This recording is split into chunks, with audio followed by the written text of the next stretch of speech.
Welcome back, everyone, to another segment of Michigan Conservative Roundtable. My name's TJ. I'll be flying solo for this one. And in this segment, I intended to be a damage report of sorts. Over the past few weeks, I've read multiple articles, and I just see all sorts of damage, politically, socially, financially, and I've been wanting to make a segment on it, but just when you think you got an idea, then you see more subject material, and so here we go. Early June, I read a Federalist article. It was about 2.5 pages long, and it listed the assaults nationwide in the different cities, the attacks. Some were killings of law enforcement. It listed police, sheriffs, federal agents, even some contracted private security at federal sites and whatnot. And it kind of went down a list and listed all those assaults. And then just last week, I read an article in the Federalist, and it listed at least 183 examples of vandalism to different types of statues and monuments nationwide. I'd like to go down the list, but at a font size of 10, it's still printed out over 12 pages long. You hear about it in the news, and you know it's bad, but when you see 12.5 pages of vandalism, examples of vandalism throughout the country, it just strikes you at how extensive, how bad the damage is. 12.5 pages of vandalism across this country, and that was at the time of the article. Given what he could find, who knows just how many pages it really would be.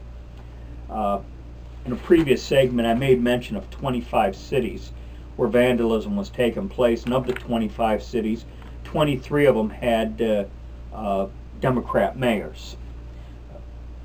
The Seattle situation with the Chaz Chop, what really brought that to an end, and this kind of sucks. What brought that to an end was that the Antifa people got too big for their britches and thought they'd move on the mayor's house.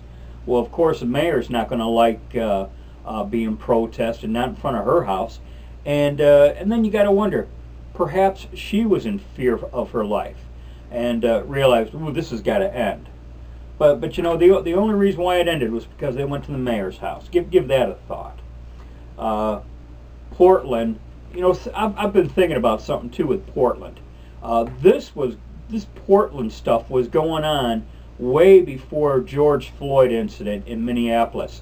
So at least, you know, in this out of control Antifa vandalism, it has nothing to do with George Floyd. This was happening before George Floyd. It's just a convenient excuse that they've taken advantage of. You know, we've all seen videos from last year how they were stopping people in the street. Andy Ngo, that one journalist who suffered a brain injury because he was in amongst them reporting on him, and they attacked him. That was way before George Floyd. Late June, the Federalist ran another article, and it listed the financial damage throughout the country. At the time of the article, it was estimated at $400 million. Late June, an estimated $400 million. Here we are at the end of July now, and you gotta wonder if it's a billion or so by now. I mean, a full month has passed since I read that article. And you know, and you think about it, it's in those same cities with the Democrat mayors too. He cited two examples in particular. Portland's got over $30 million in damage, and Minneapolis has got over $55 million of damage. And keep in mind, that's at the time of the article. Who knows where they're at now? what I thought I'd do is I thought I'd just read some of the headlines from another site of mine. A favorite site of mine is The Right Scoop. And here's just some headlines. Like if you went to, you could read these articles. Just recently, rioters launch explosives, mortars, throw rocks, and more at Seattle Police Department. Officers injured, precinct ablaze. Another one. Black Trump supporter stabbed in Portland. Well, no surprise there, huh? Here's another one. It's a battle. The city of Portland is a war zone. And sorry, MSNBC, there's a ton of video. Yeah, there is. Another title here. Chicago PD releases footage showing rioters intentionally ambushed police officers last weekend in Grant Park.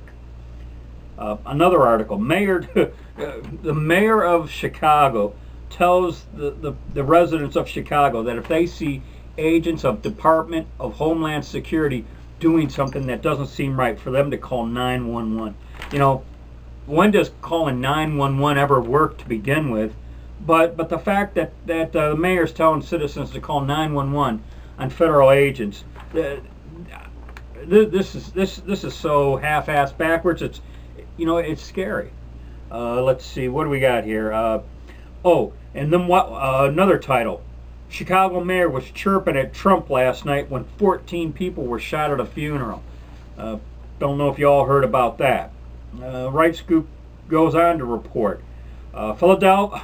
Philadelphia charges a police officer for pepper spraying a protester to get them off the interstate. They're an example of how the city won't let a police officer do his job. You know what? Stand there and take the beating from them. They're saying. Portland anarchists barricade courthouse with federal officers inside. They also try to set it on fire. Here's a good one. The St. Louis couple we've heard so much about. I guess her handgun that she was holding had jammed or something, or I don't know if it jammed, but it wasn't working properly. They had to fix it. Well, they chose to fix it so as to charge her with a deadly weapon. But once that came out that they had done that, now there's thoughts that perhaps they can go after that prosecutor for tampering with evidence. You think about it. They took the gun and they tampered with it just to make it work right. Free gunsmith job is what it's looking like here. What do we got here? Another article says nearly 200 officers quitting Minneapolis Police Department. In reading the article, one of the lines was they were surprised police were still showing up for the job. Just in general, you got all these Democrat mayors having hissy fits because President Trump has threatened to send in law enforcement. Their hatred for Trump, and we all knew they hated Trump. But I'm even surprised. I guess I'm surprised at the depth of their hatred for President Trump. They have no problems with letting their own base die.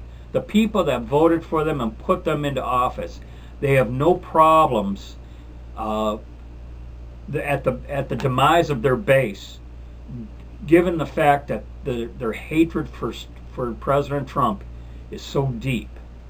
And that's the scary part to this whole damage report here. It serves as an example of the depth of their hatred. And you know what? If they're able to successfully dispense with Trump, their hatred's just going to turn toward us who elected him. And that's I call that connecting the dots. I like to watch the 5 at 5. Just last week I'm watching the 5. Juan Williams is hysterical, and I mean hysterical, over the fact that President Trump sent law enforcement to Portland. You see the video of what's going on in Portland, And then you see Juan Williams going hysterical over the fact that federal law enforcement is there. And they're putting a spin on that too. They're trying to call them federal troops because they're dressed paramilitary. They could be dressed paramilitary, but the reality is law enforcement agencies in essence are paramilitary. They have rank. They wear military style uniforms, even with a tie. So you know they're trying to put the whole spin on President Trump sending in federal troops when it's actually federal law enforcement.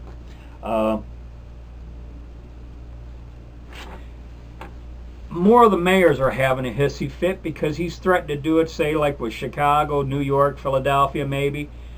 The irony I see here is they believe President Trump. You know, and you think about that. When President Trump says he's going to send in federal law enforcement, they believe he will. And in that regard, isn't it refreshing to know that a president will do what he says he's going to do? That if there's an upside to all of this, you know, consider that fact. Okay, well, that's my damage report. Thanks for watching. Catch you next time. TJ signing off. And as always, be safe, watch your six, and don't tread on me.